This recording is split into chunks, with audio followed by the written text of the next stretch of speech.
മദ്യവും മയക്കുമരുന്നും വിപത്തായി മാറുമ്പോൾ അതിനെതിരായ ചെറുത്തുനിൽപ്പിലാണ് വയനാട്ടിലുള്ള ഒരു ഗ്രാമം. നേരത്തെ എസ്കം പറഞ്ഞതേ ഉള്ളൂ, നമ്മുടെ കൂട്ടായ്മകളും ഗ്രാമങ്ങളും എല്ലാവരും അണിചേരണം. ഇതൊരു വലിയ സംഭവമാക്കി, വലിയ സംഭവം എന്ന് വെച്ചാൽ ഒറ്റ ലക്ഷ്യമേ ഉള്ളൂ, അത് കഴിഞ്ഞ് നമുക്ക് ഇതെല്ലാം പിരിച്ചുവിടാം, പഴയ പരിപാടിയിലേക്ക് പോവാം. ഓക്കെ. അപ്പോൾ സുൽത്താൻ ബത്തേരി വടക്കനാട് പഴേരിയിലാണ് ജനകീയ ശക്തിയാൽ ലഹരിക്കെതിരായ ചെറുത്തുനിൽപ്പ് ഇപ്പോൾ നടക്കുന്നത്. ഇത് ലഹരി വിരുദ്ധ പോരാട്ടത്തിന് മാതൃകയായ ഗ്രാമത്തിന്റെ കഥയാണ്. ആ കഥയാണ് നമ്മൾ ഇനി കാണാൻ പോകുന്നത്.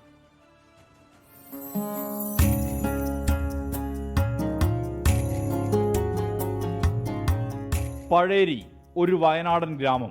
മദ്യം ഇവിടെ വലിയ വിപത്തായി. കുട്ടികൾ പോലും ഇരകളായി മാറുന്ന സ്ഥിതി. മദ്യപിച്ച് തർക്കങ്ങളുണ്ടായി, മരണവും. ഈ തിരിച്ചറിവിൽ നിന്നാണ് ജനകീയ കൂട്ടായ്മ ഉണ്ടാകുന്നത്. ചെറിയ കുട്ടികളടക്കം ഈ മദ്യത്തിനും അതുപോലെ മയക്കുമരുന്നുമുണ്ട്. ഈ കഞ്ചാവൊക്കെ ഇവിടെ കിട്ടുന്നുണ്ടെന്നാണ് പറയുന്നത്. അപ്പോൾ ഇതിൻ്റെ എല്ലാം അടിമയാകുന്നതുകൊണ്ട് ഈ പ്രദേശത്തുള്ള ചെറിയ പിള്ളേരെല്ലാം തന്നെ വഴിതെറ്റി പോകുന്നൊരവസ്ഥയുണ്ട്. അപ്പോൾ അതിൽ നിന്ന് മോചിപ്പിക്കുക എന്നുള്ളതാണ് ഞങ്ങൾ ഉദ്ദേശിക്കുന്നത്. പുറത്തുനിന്നും എത്തുന്നവർ സിന്തറ്റിക് ലഹരി അടക്കം ഉപയോഗിക്കുന്നുണ്ട്. ഇതിനെതിരെ കൂടിയാണ് ഈ നാടിന്റെ പോരാട്ടം.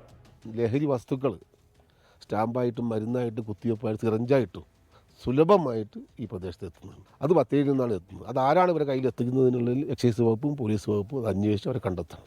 ബോധവൽക്കരണം അടക്കമുള്ള പ്രവർത്തനങ്ങളാണ് സംഘടിപ്പിക്കുന്നത്. ഒപ്പം നാടിന്റെ ജാഗ്രതയും.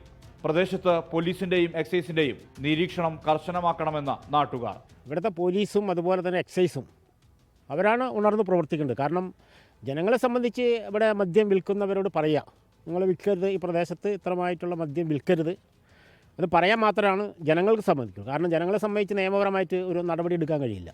ലഹരി ഉപയോഗത്തിന്റെ തിക്തഫലം അനുഭവിക്കുന്നത് സ്ത്രീകളായതിനാൽ ചെറുത്തുനിൽപ്പിന്റെ മുൻപന്തിയിൽ അവരുണ്ട്. കുടുംബങ്ങളിലെയും വിൽപ്പന കാരണം വളരെയായിട്ട് സ്ത്രീകൾക്ക് ഭയങ്കര ബുദ്ധിമുട്ടാണ്. വീട്ടിലെ പ്രശ്നങ്ങളും അങ്ങനെയായിട്ട് വളരെ ബുദ്ധിമുട്ടുകളാണ്. പിന്നെ ഇറങ്ങിത്തിരിക്കാൻ തന്നെ തീരുമാനിച്ചിരിക്കുകയാണ്. വീടുകളിൽ ഇവരെ കൊണ്ടുവരുന്നത് നിരീക്ഷിക്കാനും അങ്ങനെ നോക്കാനൊക്കെ ആയിട്ട് ഞങ്ങൾ തീരുമാനിച്ചിരിക്കുകയാണ്. സമാധാനമായി ജീവിക്കാനാകണം. അതിന് ലഹരിയെ ചെറുത്തുതോൽപ്പിക്കണം. എല്ലാ നാട്ടിലും ഇത്തരം മാതൃകാ കൂട്ടായ്മകൾ ഉയർന്നു വരണം. ഈ നാട് നൽകുന്ന സന്ദേശം ഇതാണ്. 24 വയനാട്. ലോകത്തെവിടെയായാലും ഏത് സമയത്തും 24 വാർത്തകളും ഓഗ്മെന്റഡ് റിയാലിറ്റി പാക്കേജുകളും എക്സ്പ്ലെയിനറുകളും വിശദമായി കാണാൻ ഞങ്ങളുടെ യൂട്യൂബ് ചാനൽ നിങ്ങൾക്ക് സബ്സ്ക്രൈബ് ചെയ്യാം.